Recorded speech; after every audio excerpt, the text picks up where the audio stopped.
Welcome to Southwest Desert, where adventure meets the arid beauty of the American Southwest.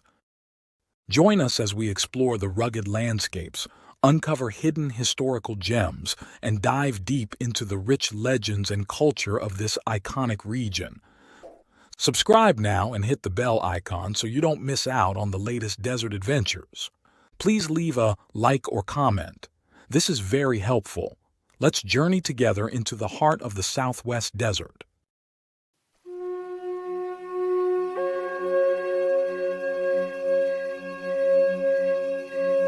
What drives men to risk everything, their fortunes, their safety, even their lives, in pursuit of gold? In the harsh Chihuahuan desert of West Texas, where rattlesnakes and scorpions make their home among sun-bleached rocks, one of the Southwest's most intriguing lost treasure stories began with a 19-year-old illiterate horse wrangler named Bill Kelly. His discovery would spark a decades-long obsession that claimed multiple lives and left a trail of broken dreams stretching from Texas to Mexico City. The year was 1884, and the Big Bend country of West Texas was still wild territory. This wasn't just any frontier land. This was part of the vast Chihuahuan Desert, a place where nature wrote its own rules in a language of extreme aridity and unforgiving terrain. Rugged mountains thrust up from the desert floor like the backbone of some ancient beast, their slopes giving way to deep, mysterious canyons that held secrets in their shadows. This was a land where every living thing either possessed poison or claws, sometimes both, and where survival meant adapting to nature's harsh demands. It was in this untamed corner of Texas that four brothers, John, Jim, Frank, and Lee Reagan, had established their cattle operation near the mouth of what would come to be known as Reagan Canyon. Their ranch, situated in southern Brewster County within sight of the Rio Grande, was perfectly positioned to take advantage of the region's resources. The brothers had developed a profitable operation, herding cattle from Mexico and fattening them on the surprisingly lush grasses that could be found in certain protected valleys. Their business model was straightforward but effective. Drive the cattle 75 miles to the Southern Pacific Railroad loading pens at Dryden, where the iron horse would carry their livestock to market. It was during one of these cattle loadings that destiny walked into their lives in the form of a ragged young man. Bill Kelly appeared out of nowhere, having walked all the way from a Seminole settlement in Coahuila, Mexico. Despite his rough appearance, dressed in rags that spoke of hard traveling, there was something about him that caught the Reagan brothers' attention. Perhaps it was the way he moved around the horses, showing an innate understanding of the animals that couldn't be taught. Whatever it was, the brothers hired him as their horse wrangler, impressed by his natural skill with their riding stock. Kelly's background was as complex as the territory itself. His Seminole Negro heritage connected him to a fascinating chapter of American history, communities of free blacks and Seminole Indians who had found refuge in Mexico, creating settlements in Coahuila.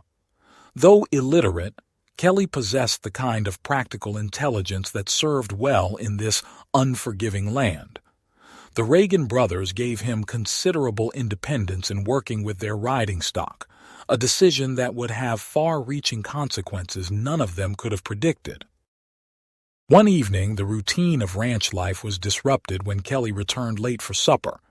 He had been searching for stray horses that had crossed to the Mexican side of the Rio Grande, a common enough occurrence in this borderland where the river was more of a suggestion than a barrier. But what he announced at the dinner table that night would set in motion a chain of events that would span generations and cost multiple lives. He had found gold, not just traces or colors that might tempt an amateur prospector, but a rich vein of gold-bearing quartz on a low ridge south of the Rio Grande. The Reagan brothers' initial reaction was predictable: laughter. After all, what did an illiterate 19-year-old know about gold? But Kelly was persistent, and something about his conviction must have sparked curiosity in Lee Reagan, who agreed to accompany him back to the site. The location Kelly led him to seemed unremarkable at first glance, just another low ridge in a landscape full of them. But here, Kelly showed Lee samples of quartz that he insisted carried rich gold deposits. Lee, more concerned with the missing horses that had led to this discovery, dismissed Kelly's excitement and ordered him back to his regular duties. It was a decision he would regret for the rest of his life. Kelly knew what he had found was significant, even if the Reagans wouldn't listen. Fate intervened during a train journey to San Antonio, where Kelly met a man named Locke Campbell. Something about Campbell must have inspired trust, because Kelly shared his secret along with a sample of the quartz. Campbell, recognizing the potential importance of the discovery, connected Kelly with an assayer named Fisher. Fisher's analysis would change everything. He sent a letter confirming what Kelly had suspected. The sample showed values of $80,000 per ton, a fortune by any measure.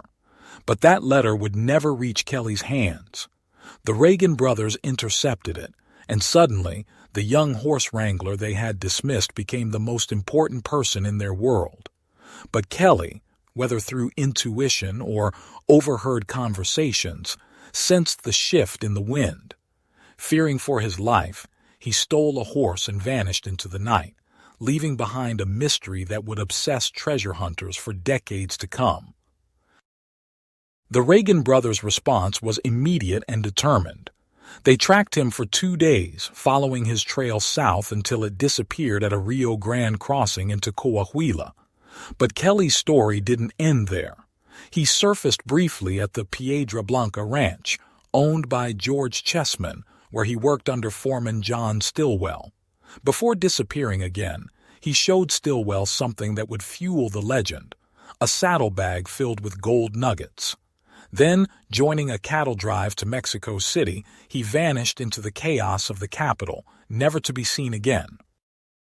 5 years later, the Reagan brothers and Locke Campbell returned to mount a systematic search. They scoured the area for miles in all directions, but the gold-rich ridge remained hidden. They even tracked down Kelly's mother at the Seminole settlement, who confirmed her son had returned with a saddlebag full of gold, but knew nothing of his subsequent whereabouts. Thousands of dollars and hundreds of hours later, they were no closer to finding the mine. The story took another intriguing turn in Eagle Pass, where an unidentified black man, believed to be Kelly himself, appeared at a store with a bag of gold nuggets. He offered to reveal the mine's location for $1,000, a bargain considering its potential value. The storekeeper's refusal to pay would be added to the growing list of missed opportunities in this tale. In 1899, hope was renewed when Locke Campbell and Jim Reagan formed a partnership with Big Bend ranchers D.C. Borland and O.L. Muller, along with a prospector named John Finke. Their agreement was simple. Finke would conduct the search while the others provided financing, with any findings split 5 ways. Finke's subsequent story would add another tragic turn to the tale. He claimed to have found the mine in the Ladrones Mountains on the Mexican side, describing a remote canyon where he discovered the body of a dead Negro man, possibly Kelly himself. The mine, he said, was 300 yards up the canyon on a low ridge, and he produced large pieces of pure gold as evidence. But fate had other plans. Finke was stung by a scorpion on his face and neck, landing him in a Sanderson hospital. After recovering, he planned a trip to Mexico City to secure permits. He was last seen alive in El Paso, speaking with a bartender. His body was found shortly after, taking whatever secrets he had discovered to the grave. The legend continued to draw searchers, each adding their own chapter to the story. In 1909, the Wattenberg expedition arrived, armed with an unusual lead, a map from a death row nephew in Oklahoma who had encountered an old man carrying gold during a horse-stealing expedition. John Young, a local expert, and Felix Lowe joined forces with Wattenberg, securing Mexican government permission for their search. They spent 3 months exploring the area, finding landmarks that matched their map, but struggling with unclear scale references. The Mexican Revolution ultimately forced them to abandon their quest. Jack Haggard's connection to the mine added another layer to the mystery. Kelly had worked on Haggard's ranch and had shared the mine's location with his foreman. The foreman allegedly found the mine and had samples assayed that were rich as $20 gold piece, but died in a gas explosion before he could return. Haggard himself claimed to have located the probable site, but was chased out by Villistas. Before he could mount a final expedition, he drowned, adding another name to the mine's growing list of victims. Perhaps the most tantalizing chapter came through the Stillwell brothers. In 1915, Will Stillwell encountered a dying Indian woman in the desert. His simple act of human kindness, providing food and water, earned him detailed directions to the mine. The landmarks were specific: a canyon with petrified tree stumps, a large boulder, and a buried hatchet on the left side. The woman promised there were gold-filled saddlebags to be found. Following her directions, Stillwell found everything exactly as described: the canyon, the petrified trees, the tomahawk, and finally, the mine itself on a low ridge with a straight shaft partially filled with debris. But just as success seemed within reach, Mexican bandits appeared, forcing him into a 2-day chase and a desperate flee across the Rio Grande. Will Stillwell later joined the Texas Rangers, stationed in Big Bend, perhaps hoping to continue his search. Instead, he met his end with a bullet in the back at Castellan. His brother Roy inherited the directions but refused all expedition requests, believing the mine was cursed. Roy's death in a truck accident with the directions never recovered added another chapter to the mine's tragic legacy. The final known search came in the late 1940s, when mining engineers mounted a month-long expedition into the Ladrones Mountains. They hired Ed Shirley from Marathon as their guide, carrying mining tools with them. After what appeared to be a significant discovery, they dismissed Shirley and vanished into history, leaving him convinced they had finally found Bill Kelly's lost mine. Looking back at the tale of Bill Kelly's mine, certain patterns emerge. The location descriptions remain remarkably consistent throughout the decades: the Ladrones Mountains, the Mexican side of the Rio Grande, specific landmarks like petrified trees and a large boulder. But perhaps the most chilling pattern is the trail of death that follows those who get too close to the secret. John Finke's poisoning, Will Stillwell's shooting, Roy Stillwell's accident, Jack Haggard's drowning. Was Bill Kelly's mine a reality or just another desert mirage? Did those mining engineers in the 1940s finally unlock its secrets? Or does it still wait out there, somewhere in the Ladrones Mountains, for someone brave enough, or foolish enough, to try their luck against its curse?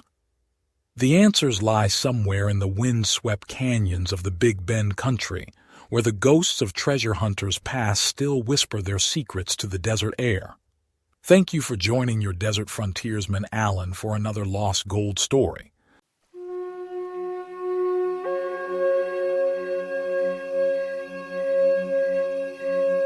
Imagine finding an old map that leads to millions in Spanish gold and jewels.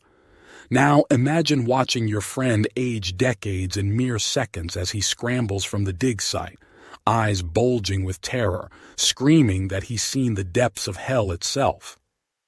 This isn't fiction. It's just one of the documented encounters with what locals call the curse of the Neches treasure, a centuries-old mystery that has left multiple treasure hunters dead and others permanently scarred by what they've witnessed. Welcome to Southwest Desert, where we dive deep into Southwest history's darkest corners. Today, we're exploring a tale that combines piracy, buried treasure, and an inexplicable curse that has claimed multiple lives.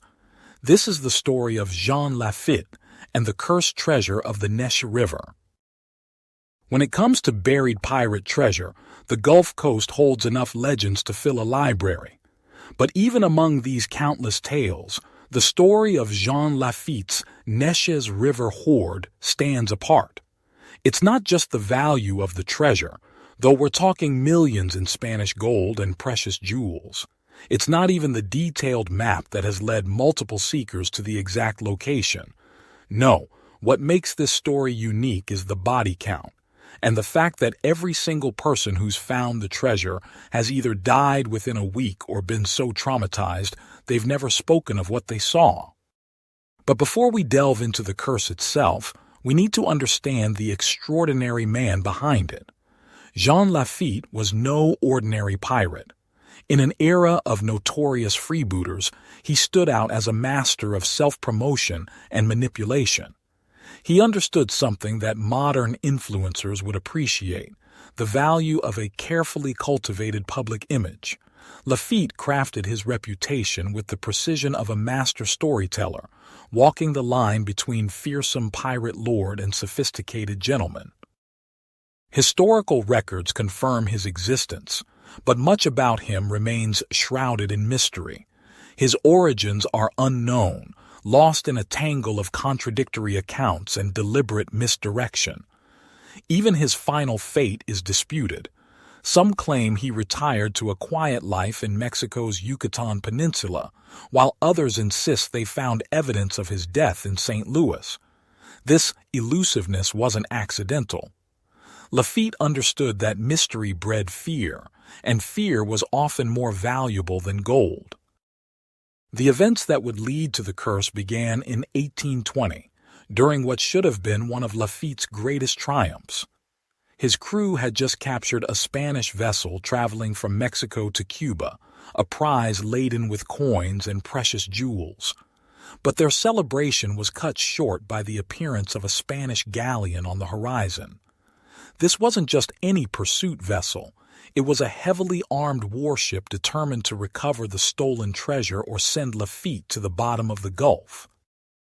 What followed was a desperate chase along the coast, with Lafitte's smaller vessel using every trick in the pirates' handbook to evade their pursuers.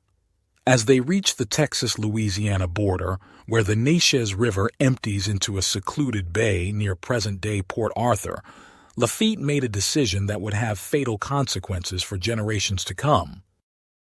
They would hide the treasure and return for it later. The crew worked with frantic speed, mooring their ship to shore using a heavy iron chain secured to a sturdy tree.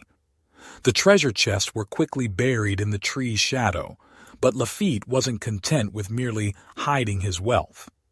According to multiple accounts, he stood over the burial site and pronounced a curse, one that promised unnamed horrors to any unworthy soul who dared to claim it. Was this just theatrical flourish from a man who understood the power of reputation? Or did Lafitte possess knowledge of darker arts? The accounts vary, but all agree on one detail: the intensity of his words seemed to change the very air around the burial site. There was no time to ponder the implications. The Spanish galleon had caught up. As soon as the treasure was buried, Lafitte's crew scrambled back to their ship, leaving the mooring chain partially submerged in the river, one end still firmly attached to the burial tree. What followed was an epic naval battle that raged for over an hour in the bay, the air filled with cannon fire, desperate shouts, and the chaos of close-quarters combat. Though initially outgunned, Lafitte's vessel managed to break free and escape into the Gulf of Mexico. The Spanish gave chase, and 2 miles offshore, they finally landed their killing blow. Direct cannon hits sent Lafitte's ship to the bottom. Yet somehow, and this speaks to the man's legendary status, Lafitte himself survived. Within weeks, he was back to pirating, though witnesses reported a change in his demeanor. His subsequent raids were marked by unprecedented fury, as if he was seeking revenge not just against the Spanish but against fate itself. Years passed, and like many buried treasure tales, this one might have faded into obscurity if not for the map. It appeared sometime after the Lafitte era, a crude but surprisingly detailed drawing that laid out not only the location but the entire story. It described the ship's chaining process, the naval battle that followed, and most importantly, provided location details that any local could recognize. The treasure it described was worth millions. Spanish gold coins and precious jewels, all protected by that heavy iron chain still attached to its tree. The map passed through various hands before finding its first serious seeker. Shortly after the Civil War, a Mexican peasant successfully followed its directions to the site. He found exactly what the map described, the tree, still bearing its rusted chain disappearing into the river's depths. He began to dig, and that's where the curse first revealed its power. What exactly happened that day remains a mystery. The man returned home the following morning in a state of complete shock. He had lost his voice entirely, not from injury or illness, but from what appeared to be sheer terror. Unable to communicate what he'd experienced, he died within a week. Doctors could find no physical cause for either his muteness or his death. The map passed to a local farmer who knew nothing of its deadly history. Like his predecessor, he easily found the site and began to dig. Witnesses describe what happened next in terrifying detail. The farmer suddenly began convulsing, his body jerking as if struggling against some invisible force. Those present said it appeared as if something was trying to strangle him, though nothing could be seen. He managed to break free and escape, but like the first victim, he lost his ability to speak. 1 week later, he was dead.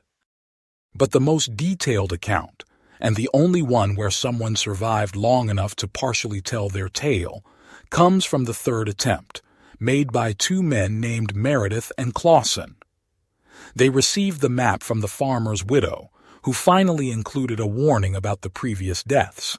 Meredith, a skeptic when it came to curses and hauntings, jokingly dubbed it the Widowmaker, and enlisted Clausen as his partner in the venture. When they reached the site, the evidence of previous attempts was still visible. A rusted shovel and pickaxe abandoned by earlier treasure hunters, the earth bearing the scars of unfinished excavations. As they dug deeper than anyone had before, they made a chilling discovery. A pirate skeleton, still wrapped in the remains of a canvas sail, complete with metal buttons, buckles, and surprisingly well-preserved leather boots. They carefully removed the bones, planning to give them a proper burial once their work was complete. Then came the moment that would haunt both men for the rest of their lives. While Meredith rested against the tree, Clausen continued digging.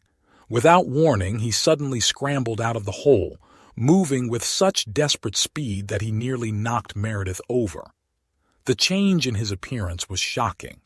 Witnesses would later say he appeared to have aged years in moments, his hair showing streaks of gray that hadn't been there minutes before, his eyes bulging with a horror that seemed beyond human comprehension.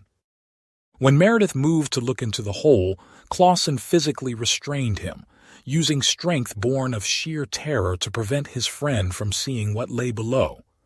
All he would say was that he had seen the depths of hell itself.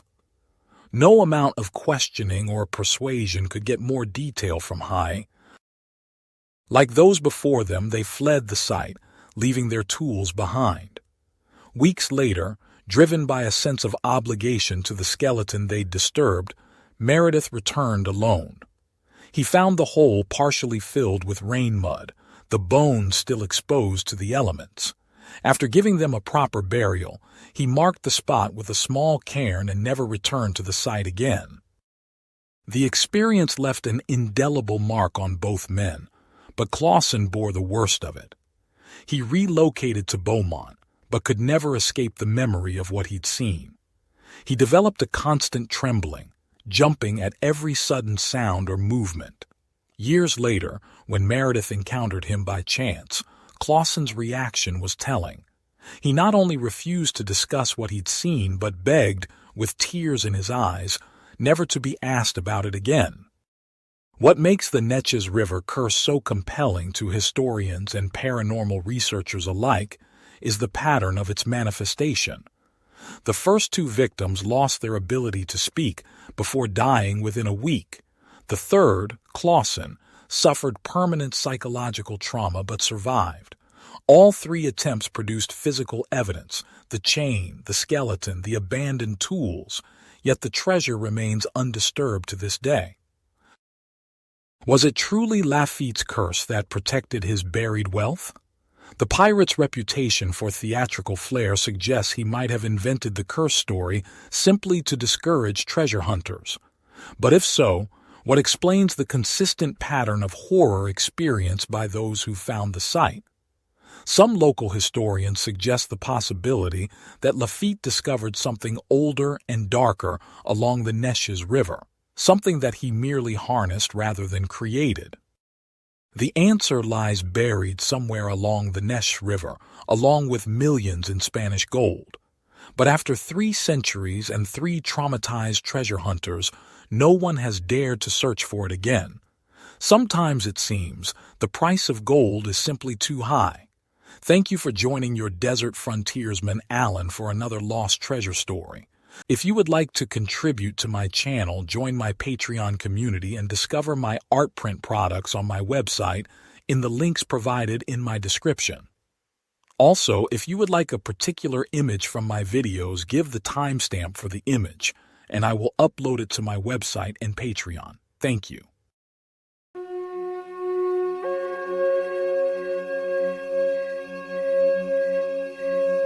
What if I told you that somewhere in the arid plains of Texas, buried beneath decades of dust and forgotten by time, lies one of the most valuable treasure hoards in North American history?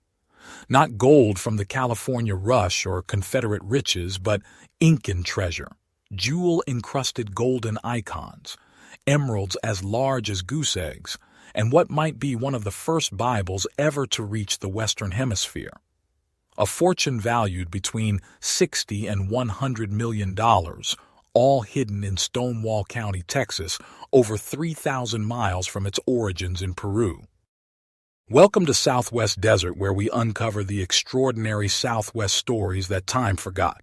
I'm your host, Alan, and today we're following a trail of blood, betrayal, and buried riches from the mountains of Peru to the rugged landscapes of the Texas Panhandle. This is the story of the lost Texas Inca treasure. Our story begins in February 1531. 3 Spanish galleons dock at the port of Callao in western Peru. Leading the expedition is Francisco Pizarro, a ruthless conquistador handpicked by the Spanish crown. His mission is simple: find gold, silver, and precious stones, and send them back to Spain. Pizarro didn't come unprepared. With him were 170 armor-clad soldiers, a contingent of priests, and 27 horses. After several months of planning and gathering supplies, they set off into the forested foothills of southeastern Peru. Pizarro's approach was brutally efficient. His men destroyed every village they encountered, killing indiscriminately.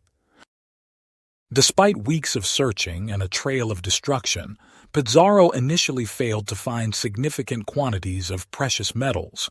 That changed when they discovered Cotapampas, a village nestled in the Andean foothills. Here, at last, they found substantial amounts of gold and jewels. But for Pizarro, it wasn't enough.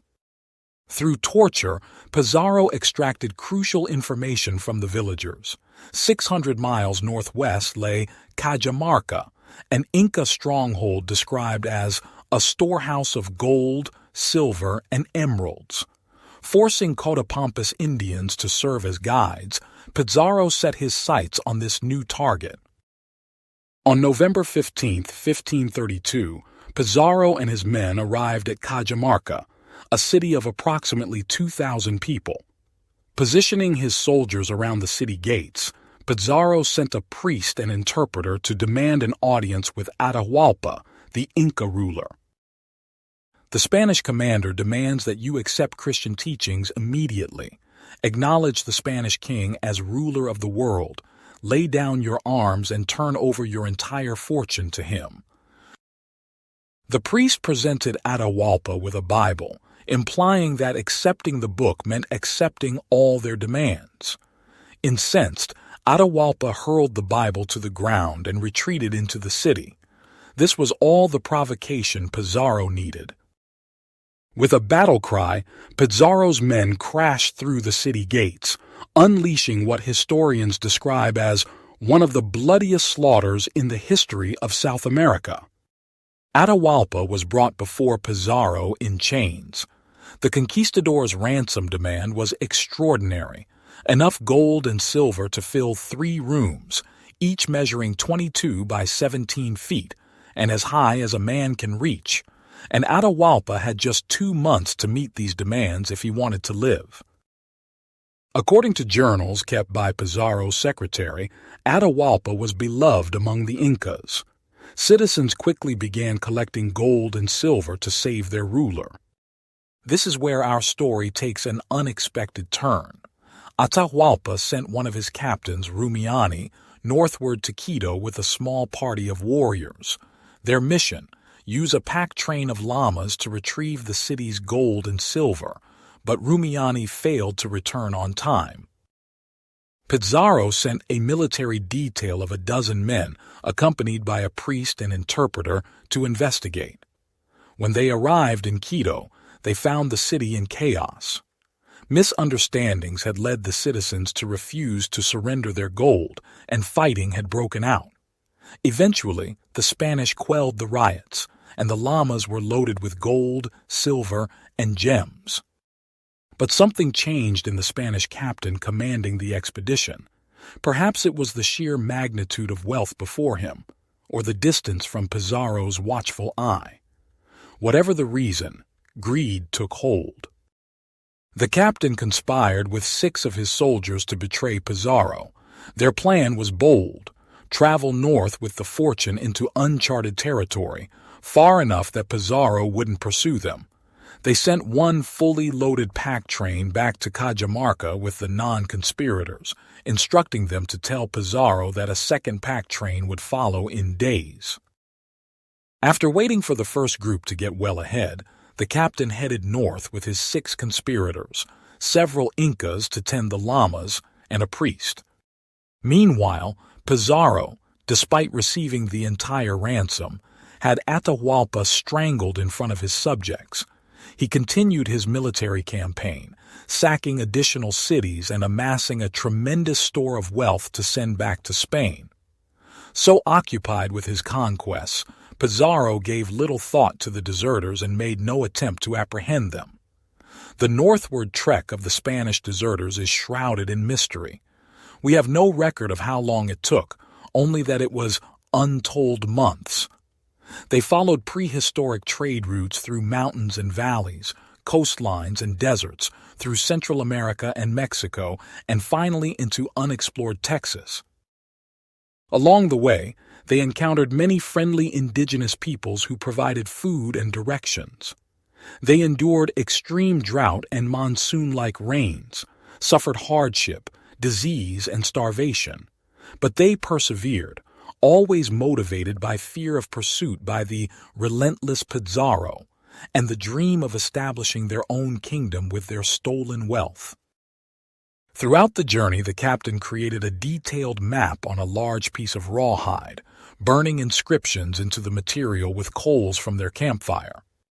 Finally, the pack train arrived in what is now called the Double Mountain Country of Stonewall County, Texas. The Spanish noticed they were being watched and followed by indigenous peoples, making them nervous and vigilant. After traveling north of Double Mountain for another day, they decided to make camp and rest on the banks of what is now called the Salt Fork of the Brazos River. The captain ordered his men to dig 21 holes, each quite deep. The treasure from the pack animals was placed in these holes. The priest placed his Bible, wrapped and tied in soft leather, atop one of the treasure piles. That night, by campfire, the captain recorded the treasure's location on his rawhide map. The group remained in the area for several days, resting and planning their next move. And then, silence. The historical record ends at that campground on the Salt Fork of the Brazos. Researchers believe the group fell prey to an indigenous attack after burying the treasure. After the Civil War, the area attracted settlers who came to ranch. The legend of the buried Incan treasure was often on the lips of residents, but few made serious attempts to find it. Then, in 1876, interest in the treasure revived with the arrival of an elderly Spaniard. He came in a fine carriage pulled by two stately horses and quietly purchased several parcels of land along the Salt Fork. Initially, settlers assumed he planned to establish a ranch. Instead, he moved into a tent on his property and rarely visited settlements to purchase goods. He was described as behaving somewhat mysteriously and was always seen carrying a large piece of rawhide, a map, which he constantly studied during his few public appearances. Then, just as mysteriously as he had arrived, the Spaniard disappeared after several months. There's no record of the Spaniard's fate, but evidence suggests he recovered a large portion of the treasure. But the story doesn't end there. Shortly after the turn of the century, a younger Spaniard arrived, also carrying an ancient rawhide map. Many believed he was a relative, possibly the son of the first Spaniard, and that it was the same map from 25 years earlier. He hired 4 men as laborers for digging and spent days checking landmarks, constantly referring to his rawhide map. The workers excavated 4 skeletons in the first hole, but nothing else. They dug holes nearly 15 feet deep at other locations, but found nothing. Unable to pay his workers, the Spaniard offered them a share in future gold discoveries. After days of fruitless digging, the workers grew hostile and threatened him. Terrified, the Spaniard gathered his map and possessions and fled, never to be seen again in the area. Over the decades, other clues emerged. Spider rocks with unusual markings suggesting Spanish origin were found in the area, along with Spanish relics. Other treasure hunters came and went. A man named Arnold, in his late 70s with physical infirmities and going through a troublesome divorce, was forced to abandon his search due to health issues and personal problems. Walter Leach, a former wolf hunter from Rotan, concentrated his search near the confluence of the Salt and Double Mountain Forks. Though he failed to find the main Incan hoard, he discovered a cache of gold worth $12,000 and several Spanish artifacts buried with it. In the following months, he located other smaller caches of gold and silver, though none as large as his first discovery. Perhaps the most dedicated searcher was Frank D. Olmsted, a well-heeled Illinois farmer who somehow acquired the rawhide map. He claimed he purchased it and another map from a Spanish priest during a California vacation. Olmsted studied everything available about the lost Incan treasure and was captivated by the tale and fascinated by the possibility of finding the cache. He moved to the Salt Fork area and purchased several hundred acres, including the same plot owned by the first Spaniard. His search lasted 28 years until his death. Intriguingly, he told a confidant that he would trade the entire treasure just to find the Bible. How Olmsted learned about the Bible remains a mystery. He dug thousands of holes without success and died at age 63. He was buried on his property, and some suggest he may repose atop one of the rich caches he sought. Today, at least a portion of the Incan treasure still lies hidden in the rough and broken country near the Salt Fork of the Brazos River in Stonewall County, Texas. Next time you drive through the Texas Panhandle, past Stonewall County and the Salt Fork of the Brazos, remember, you might be driving over one of the greatest lost treasures in North American history. Thank you for joining your desert frontiersman Alan for another Southwest Gold story.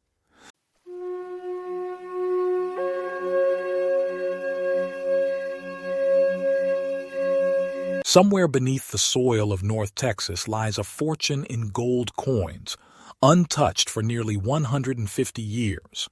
3,000 gold pieces, each bearing the date 1877, stolen in one of the most daring train heists in American history. Their combined value today? Millions. And despite decades of searching, most of this glittering treasure remains hidden, waiting for someone to uncover its secrets. This is the story of Sam Bass, the notorious outlaw who buried his ill-gotten wealth somewhere in the Texas wilderness, taking the secret of its location to his grave. It was July 1878. A wounded man slumped against a cottonwood tree, blood seeping through his clothes. Texas Rangers approached cautiously, their guns drawn. The man looked up at them through pain-glazed eyes. This was how the story of Sam Bass ended, bleeding out under a tree on his 27th birthday.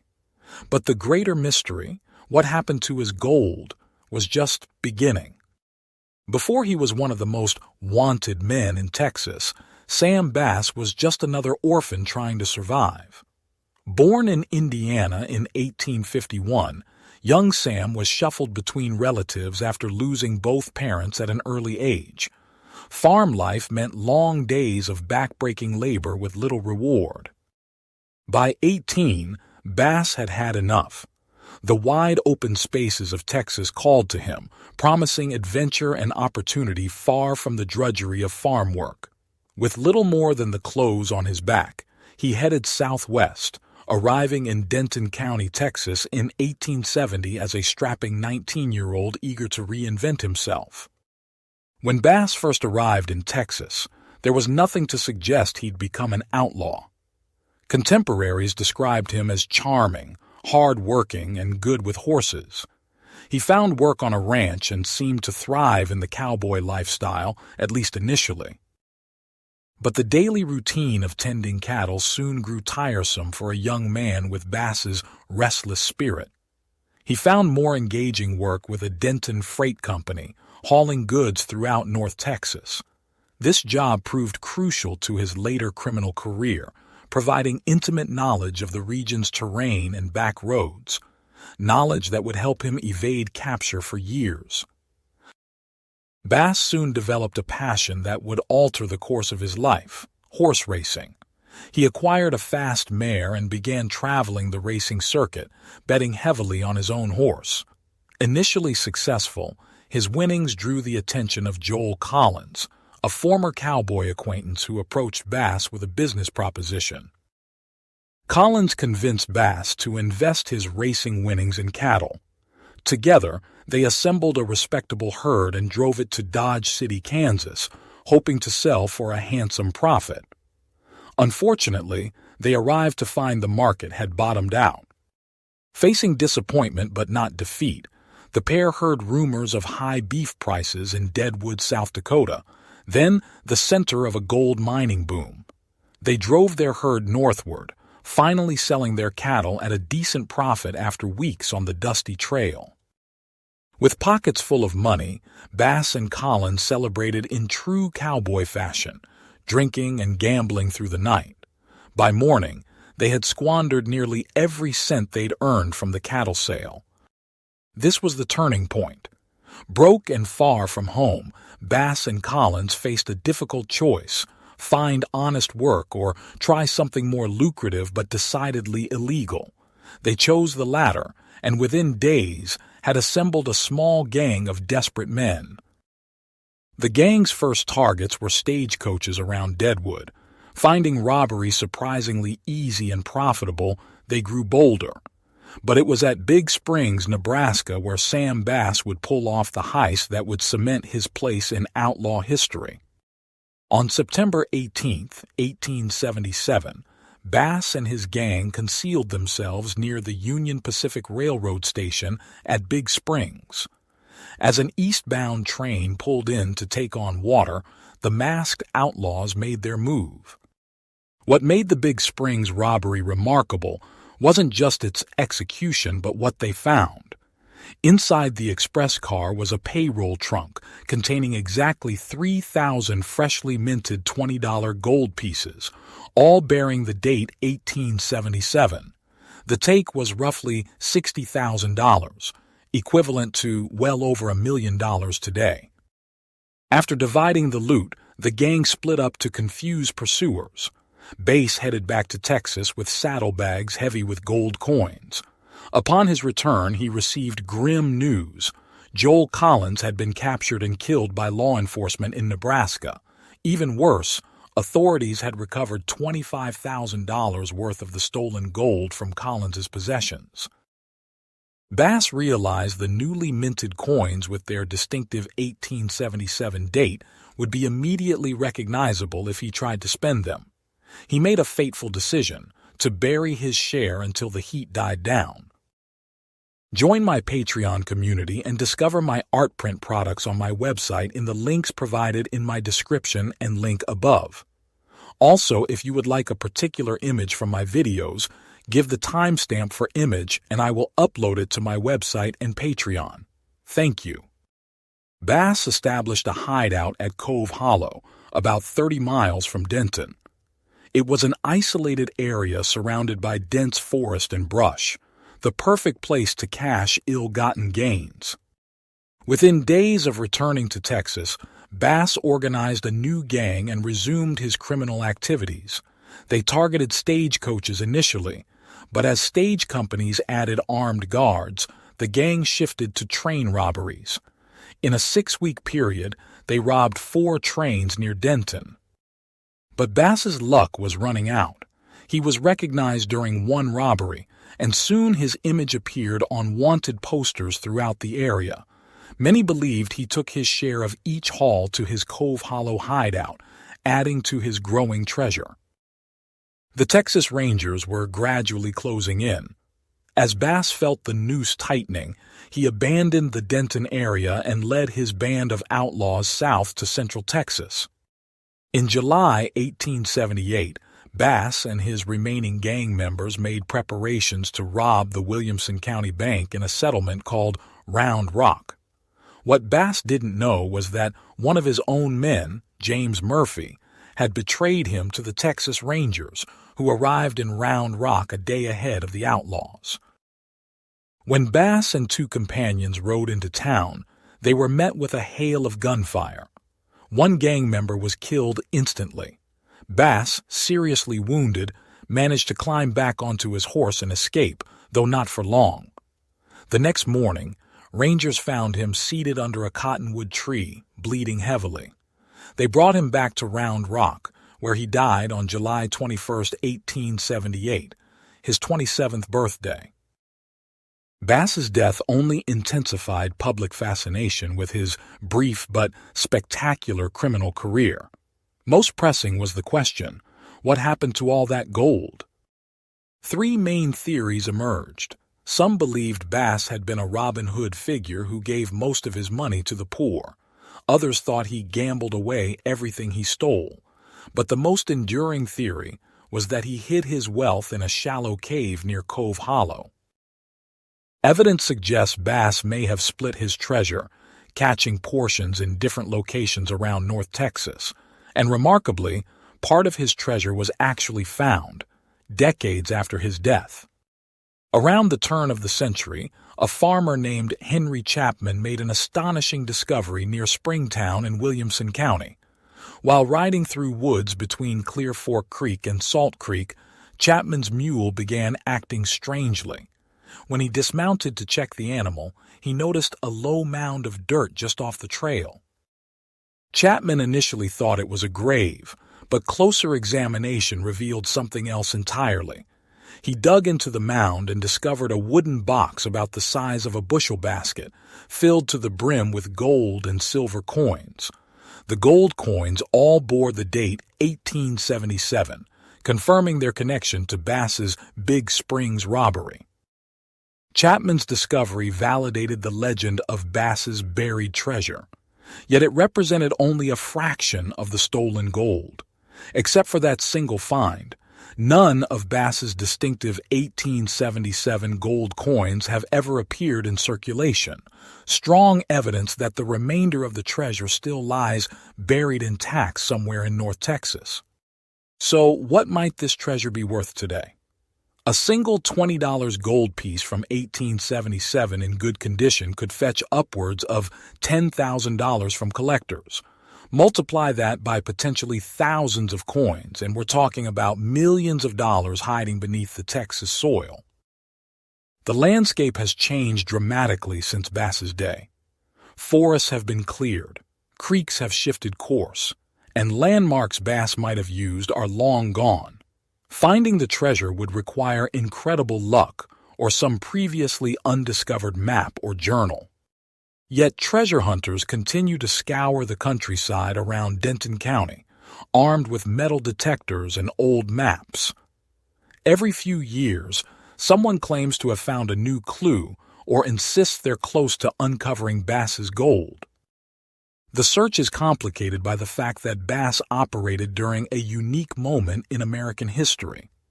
The post-Civil War era saw rapid westward expansion and the development of railroads, but law enforcement was still evolving in frontier areas.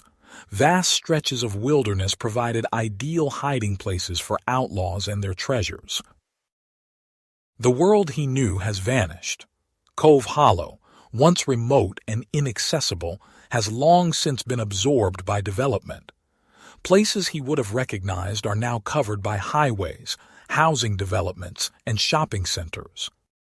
It's entirely possible that Bass's treasure lies beneath someone's backyard or a parking lot, or it could still be out there in some overlooked patch of woods, waiting to be discovered. That's what makes this treasure legend so enduring, the tantalizing possibility that it's still within reach. Sam Bass lived just 27 years, but in that brief span, he went from orphaned farm boy to one of the most notorious outlaws in Texas history. His daring robberies, charismatic personality, and mysterious treasure have secured his place in American folklore. Somewhere in North Texas, 3,000 gold coins may still be waiting. Their 1877 mint dates a silent testament to one of the most audacious heists of the Old West. The man who buried them has been gone for nearly a century and a half, but his legacy and his treasure continue to captivate our imagination. The hunt for Sam Bass's gold goes on, and perhaps someday someone will uncover the final resting place of one of America's most legendary lost treasures. Thank you for joining your desert frontiersman Alan for another Southwest Gold story. Check out my large catalog of Southwest videos and playlists on historical tales, legends, lost gold stories, and adult bedtime stories. If you would like a certain image from my videos, tell me in comments and give timestamp. Happy trails.